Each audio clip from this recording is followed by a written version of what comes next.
محترم سامعین، السلام علیکم ورحمۃ اللہ وبرکاتہ۔ ناظرین، اگر آپ میرے چینل پر نئے ہیں تو میرے چینل کو لائک اور سبسکرائب کر دیں اور بیل آئیکن کے بٹن کو بھی پریس کر دیں تاکہ ہر نئی آنے والی ویڈیو سب سے پہلے آپ تک پہنچ سکے۔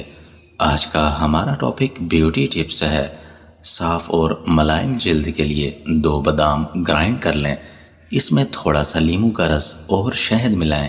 اب اسے چہرے پر لگائیں اور کچھ منٹ بعد چہرہ دھو لیں۔ آنکھوں کے نیچے ہلکے اور سوجن کم کرنے کے لیے آلو اور کھیرے کا جوس مکس کر کے لگائیں۔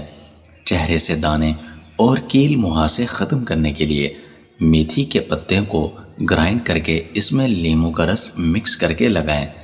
گھر میں بلیچ بنانے کے لیے بیسن میں دہی مکس کر کے چہرے پر لگائیں۔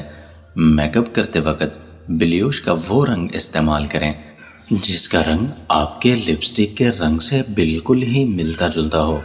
خشک بالوں کے علاج کے لیے ملتانی مٹی لے لیں اور مٹی کو باریک کر کے ایک برتن کے اندر رکھ لیں اور اس کو پانی میں ڈبو دیں۔ مٹی بالکل نرم ہو جائے تو ناریل کے گرم تیل میں اس کو شامل کر لیں۔ اب اس سے بال رگڑ رگڑ کر دھوئیں۔ یہ عمل سردیوں اور گرمیوں کے دونوں موسموں کے لیے بہت ہی زیادہ بہترین ہے، کیونکہ ملتانی مٹی ناریل کے تیل میں مل کر اور بھی زیادہ فائدہ مند ہو جاتی ہے۔ اس سے دماغ اور آنکھوں کو بہت زیادہ ٹھنڈک پہنچتی ہے۔ اس کے بعد آپ 1 عدد انڈا لے کر اسے پھینٹ لیں اور پھر اس کے اندر 6 قطرے لیموں کا رس نچوڑ لیں اور ناریل کا تیل بھی تھوڑا سا شامل کر لیں۔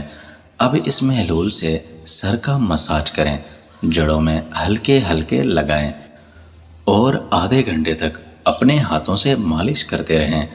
بچے ہوئے اس محلول میں سیکاکئی شامل کر دیں اور اس کے بعد بالوں کو دھو لیں۔ اس سے بالوں کی خشکی کے ساتھ ساتھ بالوں کا روکھا پن بھی ہمیشہ کے لیے دور ہو جائے گا۔